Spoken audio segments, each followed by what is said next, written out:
गाय के नाम पर की जाने वाली हत्याएं रुकने की बजाय बढ़ती जा रही है। अभी ताजा मामला मेवात के घाटमिका गांव का है। घाटमिका गांव के जुनैद व नासिर की बड़ी बेरहमी से गुंडों ने हत्या कर दी। घाटमिका फिरोजपुर झिरका से 18 किलोमीटर राजस्थान में भरतपुर जिले का एक गांव है।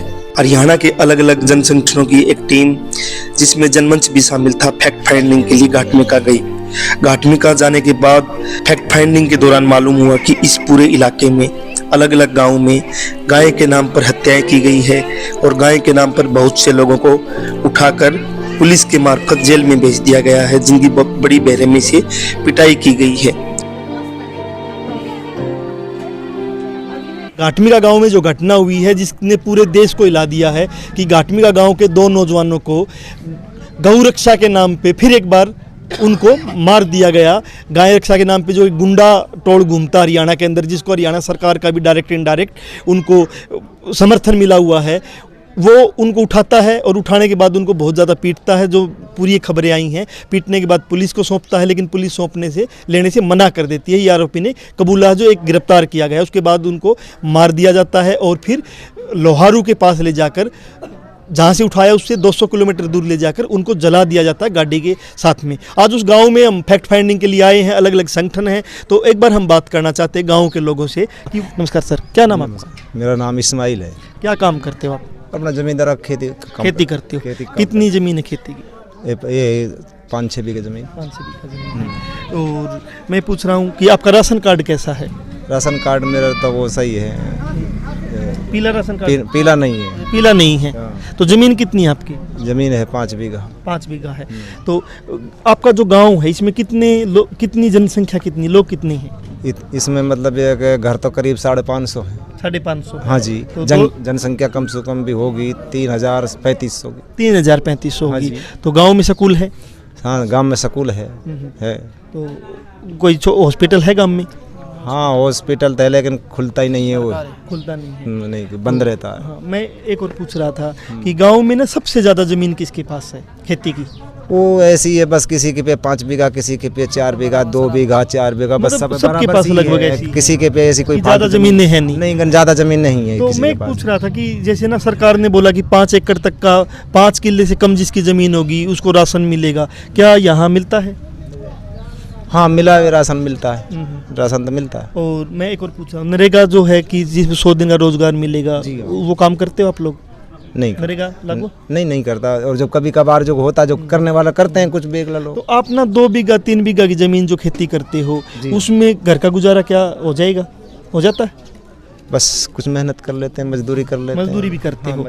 तो गाँव में लगभग लोग मजदूरी करते हैं? हाँ, मजदूरी ही करते हैं सारे लोग।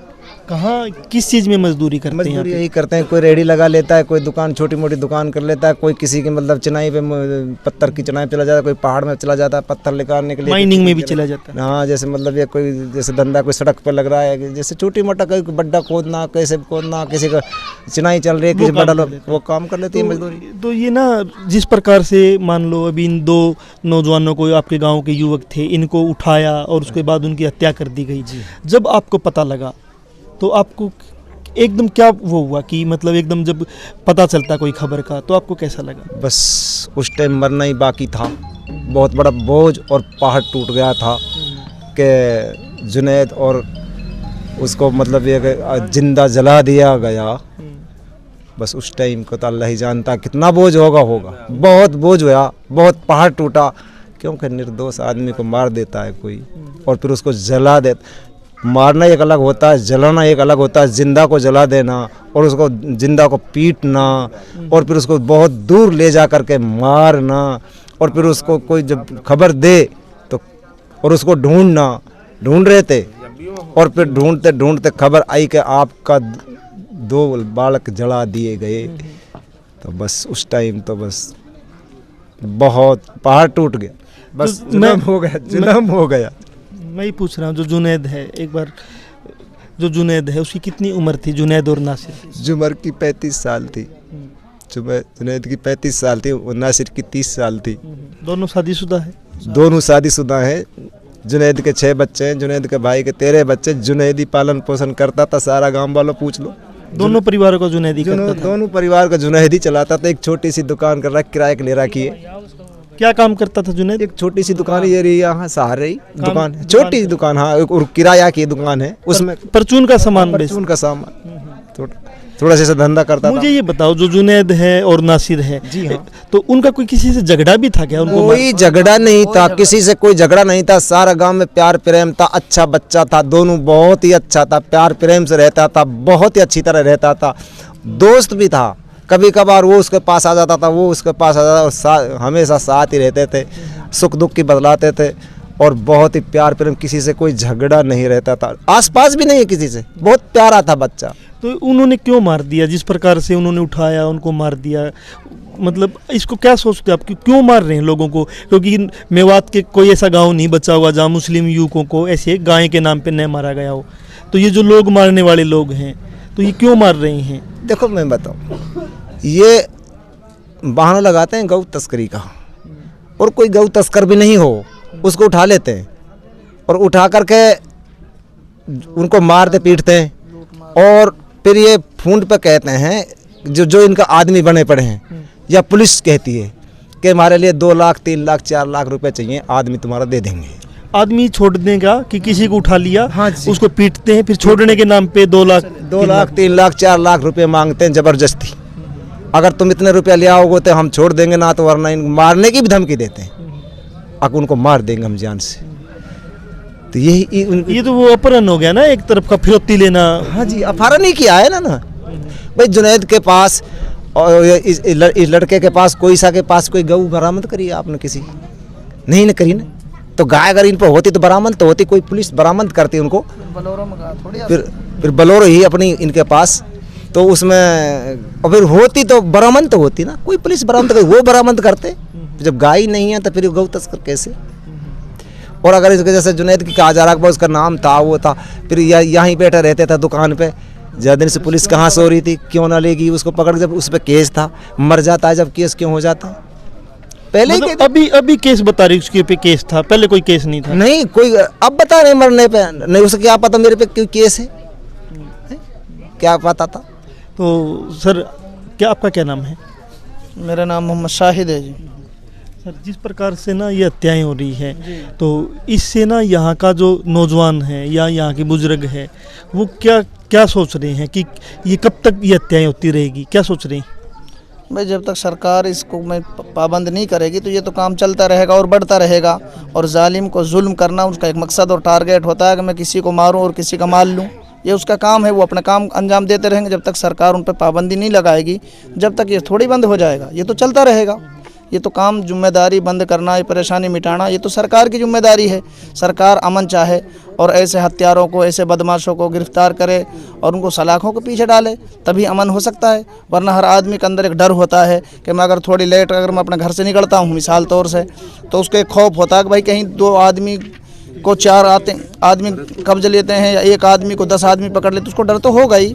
आपको अब आप हमारे पास में आए हैं या आपको रास्ते चलते में 10-5 आदमी आपको जबरन पकड़ कर आपको मार पीट करें, तो आपको खौफ तो होगा, आपके साथियों को भी खौफ होगा, कहीं ऐसा ना हो मेरा साथी मारा गया, हमको भी मार दिया जाए। ये तो खौफ तो चलता ही रहेगा। ये तो आपको उम्मीद है कि इंसाफ मिल जाएगा? क्योंकि हरियाणा में जिस प्रकार से सरकार के जो बयान आ रहे हैं, पुलिस की मिलीभगत की बातचीत बता रहे हैं इनके साथ, और अभी हरियाणा में आज एक बहुत बड़ी पंचायत हुई है, वो कह रहे हैं कि राजस्थान की पुलिस मोनू जो मुख्य आरोपी जो उसको पकड़ने आएगी, मोनू मानेसर को, तो हम वापस खाली हाथ नहीं जाने देंगे। सीधा सीधा ऐलान किया जा रहा है, राजस्थान सरकार को, राजस्थान पुलिस को टारगेट किया जा रहा है, चेतावनी दी जा रही है कि हरियाणा में अगर वो पकड़ने आएंगे तो हम उसको खाली हाथ नहीं जाने देंगे। तो आपको लगता है कि हरियाणा सरकार से या राजस्थान सरकार से उम्मीद है कि वो इंसाफ करेगी आप लोगों के साथ? देखो, सरकार तो अपना काम कर रही है, राजस्थान सरकार तो पूरा जोर लगा कर उसको काम कर रही है, लेकिन हरियाणा सरकार उसके लिए सहारा देगी तो जाहिर सी बात है काम तो होगा। अगर हरियाणा सरकार अगर इस काम को मतलब जो है सहारा राजस्थान सरकार को नहीं देगी तो फिर काम थोड़ी होगा। काम तो दोनों सरकारों को से मिलकर ही ये काम हो सकता है, वरना ये तो परेशानी आएगी। फिर अब सरकार का मामला, सरकार कहाँ तक उस बात को ले जाती है। हाँ ठीक है, हाँ एक चलो ना। तो सर, एक बार नासिर के परिवार के बारे में बताइए कि नासिर के परिवार में कौन कौन है और वो क्या काम करता था?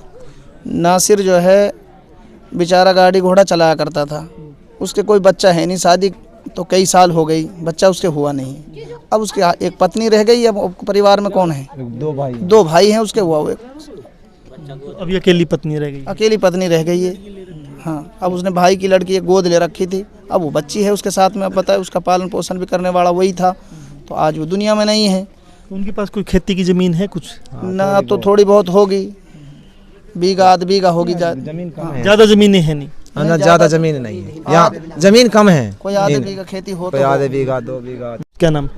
नाम सर अजरुद्दीन है जी। हम इतने पढ़े लिखे हैं नहीं सर, अनपढ़ आदमी है सर। इतना तो हम भी समझते हैं, 24 घंटा सरकार, राजस्थान हो या हरियाणा हो, कोई भी बॉर्डर पे तो बैठा नहीं रहता है। ये सारी गलती है जो हरियाणा सरकार की है। अब आप कहीं से भी आए हो, हरदम किसी ने टोके हो, आप कहाँ जा रहे हो? बॉर्डर से रात में निकाल के लेके आए हैं, वो किस टाइम लेके आए मेरे को तो मालूम नहीं है। 8 बजे 10 बजे पता चला है मेरे को, घर पे 8 बजे 10 बजे मैं झिरका फिरोजपुर में आके पहुँचा हूँ। जुनैद के साथ आपकी क्या रिश्तेदारी है? मेरा वो जीजा है सर। आपके जीजा है। हाँ जी आपका सर। कौन सा गाँव है? मेरा गांव ये जिला अलवर तहसील किशनगढ़ बास में पड़ता है। तो वहाँ से मैं बाइक से आया हूँ सर, मैं झिरका फिरोजपुर ही आया हूँ।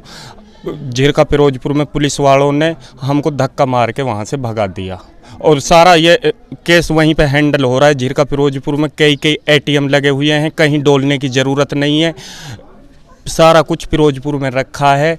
इतने वहाँ पे बड़ी बड़ी बिल्डिंग है, आप चाहो तो सारा काम वहीं से हैंडल हो सकता है। हमारे भी बोलने की ज़रूरत सर नहीं है। जब आप वहाँ गए ना फिरोजपुर झिरका में, तो आप कह रहे पुलिस ने भगा दिए, तो क्यों भगा दिया पुलिस ने? हमसे बोला यहाँ पे कोई तुम्हारा मुजरिम नहीं है क्या, धूमस मचा रखा है यहाँ पे। हमको भगा दिया सर। हमारी इतनी औकात नहीं है जो हम उसमें अंदर घुस जाएं भाई, हमारी लठ मारते, हम क्या कर सकते हैं। मुझे ये और बताओ, जो जुनैद आपका जीजा थे, तो जब आपको पता लगा कि ऐसी घटना हो गई है, तो आपको कब मालूम हुआ जब आप यहाँ आए? हमको 8 बजे मालूम हुआ। 8 बजे मालूम होने के बाद में 10 बजे हम तो झिरका फिरोजपुर ही आए। हमने राजस्थान का कोई शिकल नहीं देखा है, शाम को देखा है राजस्थान का शिकल यहाँ पे। तो सर मैं एक और पूछ रहा हूँ, राजस्थान की भी सरकार है, उससे क्या मांग करते हो कि वो क्या आपकी मदद करें, क्या इंसाफ करें, तो क्या मांगते हो आप? राजस्थान की सरकार से ये मांगे सर, मुरजिमन ने पकड़े, और मुरजिमन ने तो हरियाणा सरकार देगी। जब मोदी जी एक रात में लॉकडाउन और सारी चीज़ लगा सके तो यह भी तो कर सके। 1 मिनट में वहाँ रोटी खान लू भी आदमी ना जा सके, दुनिया पैदल चली। मोदी का हाथ में सारा कुछ है, मोदी चाहे तो सारो काम हो गए। मोदी चाहेगा तो ये गिरफ्तार भी हो जाएंगे? बिल्कुल होंगे। जो 1 मिनट में सारा पूरा हिंदुस्तान को एकदम से बंद कर दिया, नोटबंदी एकदम से कर दिया, सारा बैठ के मोदी का हाथ में तो सारी चीज़ है। मोदी चाहे तो हमको 1 मिनट में यहाँ से उठवा ले, मोदी चाहे तो आपको भी उठवा ले, मोदी का हाथ में तो सारा कुछ है।